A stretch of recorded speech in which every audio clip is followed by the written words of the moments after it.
नमस्कार, city vision समाचार में आपका स्वागत है। अब समाचार विस्तार से। पशुपालन मंत्री तलसानी श्रीनिवास यादव ने कहा है कि गणेश चतुर्थी के सुचारू संचालन के लिए व्यापक बंदोबस्त किए गए हैं। वह प्रसिद्ध खैरताबाद गणेश पंडाल का निरीक्षण कर बोल रहे थे। मंत्री ने कहा है कि खैरताबाद गणेश दुनिया भर में प्रसिद्ध है और देश के विभिन्न हिस्सों से कई लोग खैरताबाद गणेश के दर्शन करने आए। दर्शन के दौरान श्रद्धालुओं को किसी प्रकार की परेशानी ना हो, इसके लिए सभी प्रबंध किए गए हैं। त्योहार के सुचारू संचालन के लिए ट्रैफिक डायवर्जन भी किया जाएगा। मंत्री ने कहा, 31 अगस्त से शुरू होने वाले गणेश उत्सव के लिए पर्यावरण के अनुकूल मूर्तियों को बढ़ावा देने के लिए शहर में 6 लाख से अधिक मिट्टी की गणेश मूर्तियों का वितरण किया जाएगा। गौशामहल के विधायक राजा सिंह की टिप्पणियों के बाद पुराने शहर में हुए विरोध प्रदर्शनों के बारे में बोलते हुए मंत्री ने कहा है कि हैदराबाद में होने वाली ऐसी घटनाएं दुर्भाग्यपूर्ण थी। उन्होंने कहा है कि कुछ लोग जानबूझकर भड़काऊ बयान दे रहे हैं। गौशामहल के विधायक राजा सिंह को उनकी विवादास्पद टिप्पणियों पर विवाद के मद्देनजर भाजपा ने निलंबित कर दिया है। इसका जवाब देते हुए राजा सिंह ने कहा है कि वह पार्टी की ओर से दिए गए कारण बताओ नोटिस का जल्द से जल्द जवाब देंगे। उन्होंने कहा है कि उन्हें लगता है कि पार्टी उनके स्पष्टीकरण से संतुष्ट होगी। पार्टी उन्हें छोड़ना नहीं चाहती। उन्होंने कहा है कि उन्हें प्रदेश अध्यक्ष बंडी संजय पर पूरा भरोसा है। उन्होंने जो वीडियो बनाया है उसमें उन्होंने किसी धर्म का अपमान नहीं किया है। राजा सिंह ने कहा है कि वह अदालत की पाबंदियों को देखते हुए ज्यादा बात नहीं कर सकते। वह थानों में दर्ज मामलों को कानूनी तरीके से निपटाएंगे। भाजपा नेता विजय शांति ने कहा है कि दिल्ली शराब घोटाले में एमएलसी कविता का नाम आने से तेलंगाना को पूरे देश में बदनाम किया गया है। उन्होंने कहा है कि शराब घोटाले में कविता का नाम सुनकर शर्म आती है। राज्य से एमएलसी कविता का बहिष्कार करने की मांग की। विजय शांति ने कहा है कि तेलंगाना को विकास करना है तो बीजेपी को आना चाहिए। उन्होंने लोगों से कहा है कि अगर राज्य में बदलाव करना है तो भाजपा को चुनाव जिताए। उन्होंने केसीआर पर 5 लाख करोड़ के कर्ज लेने और राज्य को पूरी तरह बर्बाद करने का आरोप लगाया है। स्वतंत्र भारत हीरक जयंती के हिस्से के रूप में कम समय में 1.20 करोड़ राष्ट्रीय ध्वज देने के बाद हथकरघा विभाग अब राज्य भर में 1 करोड़ बथुकम्मा साड़ियों के वितरण के लिए कमर कस रहा है। विभाग के अधिकारी इसी साल सितंबर के तीसरे सप्ताह से वितरण की कवायद शुरू करने की योजना बना रहे हैं। पहले ही बुनकरों को 1 करोड़ साड़ियों के निर्माण का ऑर्डर दिया जा चुका था और करीब 85 लाख साड़ियां तैयार हो चुकी है। इन साड़ियों का निर्माण सिरसिल्ला में 20,000 से अधिक पावर लूम बुनकरों द्वारा किया जाएगा। हथकरघा विभाग के एक वरिष्ठ अधिकारी ने कहा है कि समय सीमा को पूरा करने के लिए हर दिन लगभग 1 लाख साड़ियों का निर्माण किया जाएगा और 3 लाख साड़ियों का बफर स्टॉक बनाया जाएगा ताकि आपूर्ति कम ना हो। पिछले वर्षों की तरह साड़ी डिजाइनों पर विशेष ध्यान दिया गया था। इस साल 17 अलग अलग रंगों में 17 अलग अलग डिजाइन बुने गए हैं। 1 करोड़ में से लगभग 90% साड़ियों का निर्माण सिरसिल्ला में किया जाता है और शेष करीमनगर में किया जाता है। बथकुम्मा पुष्प उत्सव 25 सितंबर से शुरू होने की उम्मीद है। राज्य सरकार ने बथकुम्मा साड़ियों के वार्षिक वितरण के लिए 330 करोड़ रुपए आवंटित किए हैं। एक बार सिरसिल्ला में साड़ियों का निर्माण पूरा हो जाने के बाद उन्हें फिनिशिंग, सर्टिंग और पैकिंग के लिए हैदराबाद ले जाया जाएगा। राज्य सरकार से औपचारिक मंजूरी के बाद उन्हें जिलों में वितरित किया जाएगा। आमतौर पर जिला प्रशासन को लाभार्थियों के दरवाजे पर या ग्राम वितरण स्कूल भवन, सामुदायिक हॉल या पंचायत कार्यालय को हो सकते हैं। 2017 से राज्य सरकार सालाना 18 वर्ष से अधिक आयु की महिलाओं को बथकुम्मा साड़ी वितरित कर रही है। तदनुसार 2017 में 95 लाख से अधिक, 2018 में 96.7 लाख, 2019 में 96.5 लाख और 2020 में 96.24 लाख और 2021 में 96.38 लाख साड़ियों का वितरण किया गया। सरकार द्वारा दिए गए बथकुम्मा साड़ियों के आदेशों से बुनकरों के अलावा मजदूरों, हमाली, ऑटो चालकों और यहां तक कि व्यापारियों सहित सहायक श्रमिकों को भी लाभ मिलता है। तेलंगाना के निलंबित भाजपा विधायक राजा सिंह पैगंबर मोहम्मद के खिलाफ टिप्पणी के लिए मंगलवार को गिरफ्तार किया गया। 2 अज्ञात नंबरों से धमकी भरे कॉल मिले। उनके वकील करुणा सागर ने बुधवार को दावा किया।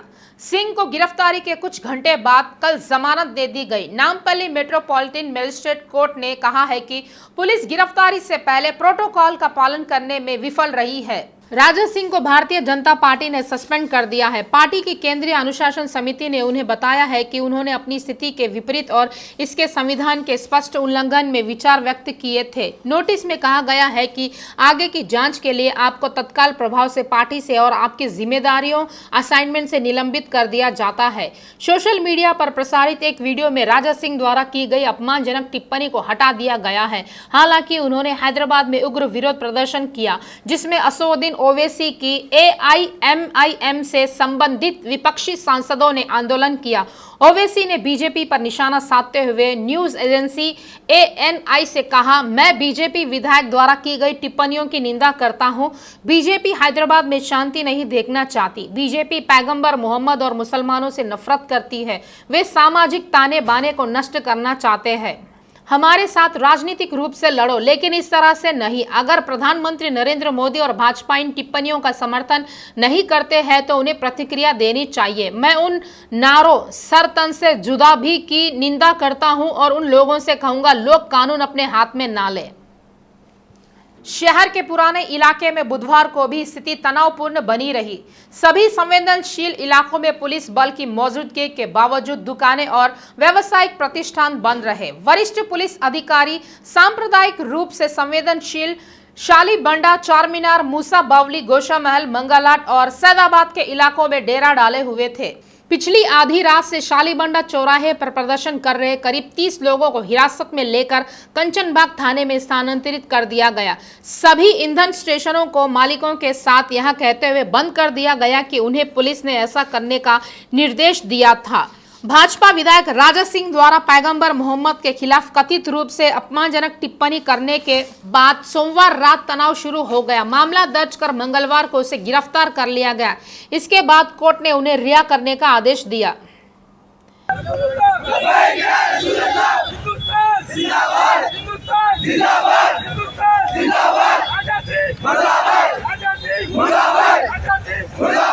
ABVP ने कॉर्पोरेट शिक्षा प्रणाली को खत्म करने की अपनी मांग के समर्थन में मंगलवार को मेडचल जूनियर कॉलेज बंद रहे। ABVP ने कहा है कि इंटरमीडिएट शिक्षा का नियंत्रण कॉर्पोरेट संस्थानों ने अपने कब्जे में ले लिया है, जो अवैध संस्थान चला रहे हैं। संगठन का कहना था कि ताकि कॉर्पोरेट कॉलेज परिसर में प्रवेश व किताबें व यूनिफॉर्म बेचते समय वार्षिक शुल्क का 60% भुगतान करने की मांग कर रहे हैं, जो नियमों के विरुद्ध है। जब तक वे छात्रों से अधिक शुल्क नहीं लेते तब तक प्रमाण पत्र रोके जा रहे थे। छात्रों का कहना था कि छात्र सर्टिफिकेट लेने कॉलेज जाते हैं तो प्रबंधन हमें यह कहते हुए धमकाता है कि पूरी फीस भरने पर ही सर्टिफिकेट दिया जाएगा। ABVP ने गलती करने वाले कॉर्पोरेट कॉलेजों के खिलाफ कार्रवाई की मांग की है, जो एक ही नाम से सैकड़ों शाखाएं चलाते हैं। रैंक को बढ़ावा देने वाले कॉलेजों की मान्यता समाप्त करने और संचालन को सुव्यवस्थित करने के लिए एक प्रभावी शुल्क नियंत्रण अधिनियम की मांग की है। उन्होंने उच्च न्यायालय के एक मौजूदा न्यायाधीश से ऐसी सभी विसंगतियों की जांच कराने की मांग की जो हर साल लाखों करियर को नष्ट कर रही है। रचागोंडा कमिश्नरेट बालापुर थाना अंतर्गत सालिन कॉलोनी में अज्ञात हमलावरों ने एक व्यक्ति की हत्या कर दी। 24 साल के लड़के नासिर की चाकू मारकर हत्या कर दी गई। पुलिस ने इस घटना पर मामला दर्ज कर जांच शुरू कर दी है। हालांकि पुलिस का मानना है कि हत्या के लिए माता पिता जिम्मेदार थे। शव को पोस्टमार्टम के लिए उस्मानिया अस्पताल भेज दिया गया। महेश्वरम विधानसभा क्षेत्र भाजपा प्रभारी एंडाला श्री रामलू ने करीमनगर के सांसद और प्रदेश भाजपा अध्यक्ष बंडी संजय कुमार से मुलाकात की। बंडी संजय ने जो जनगणना जिले में पदयात्रा पर थे को गिरफ्तार कर लिया गया और उन्हें नजरबंद कर दिया गया। श्री रामलू को मामले की जानकारी होने पर तुरंत करीमनगर पहुंचे। श्री रामलू ने दुख जताया कि पुलिस ने संजय के मामले में न्यूनतम शिष्टाचार और प्रोटोकॉल का पालन नहीं किया। प्रजा संग्राम यात्रा के साथ राज्य की राजनीति में बड़े बदलाव होने के डर से सीएम केसीआर और तेलंगाना सरकार इस बात से नाराज है कि पार्टी कार्रवाई करेगी। पद यात्रा के हर कदम पर पुलिस कार्यकर्ताओं के खिलाफ हिंसा की बाधाओं और कृत्य को देख रही है और चेतावनी दी है कि भविष्य में भाजपा की सरकार आने पर अधिकारियों को इसकी कीमत चुकानी पड़ेगी। श्री रामलू ने मांग की है कि उन्हें हाउस अरेस्ट से बिना शर्त धरना देने और मार्च निकालने की अनुमति दी जाए। भाजपा विधायक इटेला राजेंद्र के पिता इटेला मल्लैया 104 का बुधवार सुबह निधन हो गया। परिवार के सदस्यों ने दावा किया है कि स्वास्थ्य समस्याओं से जूझ रहे मल्लैया ने हैदराबाद के एक निजी अस्पताल में इलाज के दौरान अंतिम सांस ली। मल्लैया के 3 बेटे और 5 बेटियां हैं। इटेला राजेंद्र का दूसरा बेटा। परिजनों ने बताया कि हनुमकोंडा जिले के कमलापुर में बुधवार दोपहर अंतिम संस्कार किया जाएगा। बड़गमपेट भाजयुमो के नेतृत्व में एक रैली का आयोजन किया गया और निर्मल जिला बासरा ट्रिपल आईडी छात्र की आत्महत्या को दुखद बताया। बड़गमपेट नगर निगम में राज्य की शिक्षा मंत्री सबिता इंद्रा रेड्डी के पुतला जलाया गया। उन्होंने मांग की है कि छात्रों के खिलाफ अवैध मामलों को वापस लिया जाए। सबिता इंद्रा रेड्डी को चेतावनी दी गई है कि उन्हें बड़गमपेट निगम में वापस नहीं आने दिया जाएगा। महेश्वरम निर्वाचन क्षेत्र के भाजपा प्रभारी एंडेला श्रीरामुलु यादव, बड़गमपेट भाजयुमो अध्यक्ष रल्लागुड़ा रामकृष्ण रेड्डी, भाजयुमो नेताओं और कार्यकर्ताओं ने इस कार्यक्रम में भाग लिया।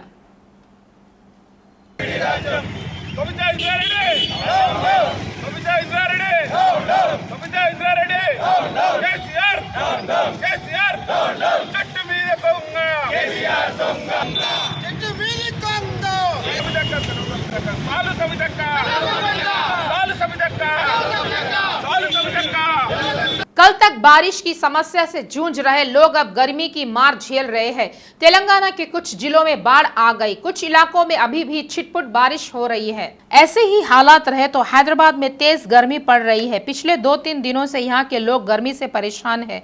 दक्षिण पश्चिम मानसून के कमजोर होने से बारिश नहीं हो रही है। इससे यहाँ वहाँ बारिश हो रही है, लेकिन तापमान अधिक होने से अन्य इलाकों में पसीने छूट रहे हैं। रात का मौसम भी गर्म है। तापमान सामान्य से 2 से 3 डिग्री अधिक है। मौसम विभाग के अधिकारियों ने बताया कि वातावरण में विकिरण की तीव्रता अधिक होती है। इसके कारण सूर्य असहनीय है।